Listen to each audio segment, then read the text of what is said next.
ছোট্ট এই দোয়াটি পড়ে ঘুমিয়ে যান, সকালে উঠে ফলাফল দেখুন। দোয়াটি একদম ছোট্ট, আমি যদি বলি আপনাদেরকে বলি হুজুর কমন দোয়া, আমরা তো সবাই পারি। এজন্য ছোট্ট এই দোয়াটি পড়ে আজ রাতে ঘুমিয়ে যাবেন, সকালে উঠে ফলাফল দেখবেন ইনশাআল্লাহ।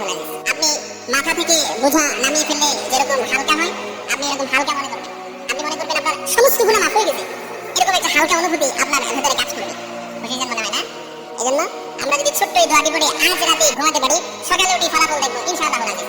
আমি যদি আপনাদেরকে হাদিসের টেক্সট শোনাই, হযরত যায়েদ রাদিয়াল্লাহু তাআলা থেকে বর্ণিত, রাসূল সাল্লাল্লাহু আলাইহি সাল্লাম বলেন, হাদিসের স্পষ্ট নির্দেশন হচ্ছে যে ব্যক্তি রাত্রিবেলা 3 বার এই দোয়াটি পড়ে ঘুমিয়ে যাবে, সকালে উঠে আল্লাহ তাআলা তার সমস্ত গুনাহ মাফ করে দেবেন।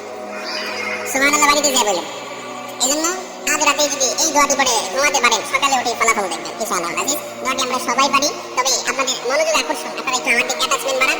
আমি আপনাদেরকে বলতেছি, সবাই পারি, আমার সাথে একটু ঠোঁট মিলাবেন। আস্তাগফিরুল্লাহাল্লাযী লা ইলাহা ইল্লা হুয়াল হাইয়ুল কাইয়্যুম ওয়া আতুবু ইলাইহি লা হাওলা ওয়া লা কুওয়াতা ইল্লা বিল্লাহিল আলিয়্যিল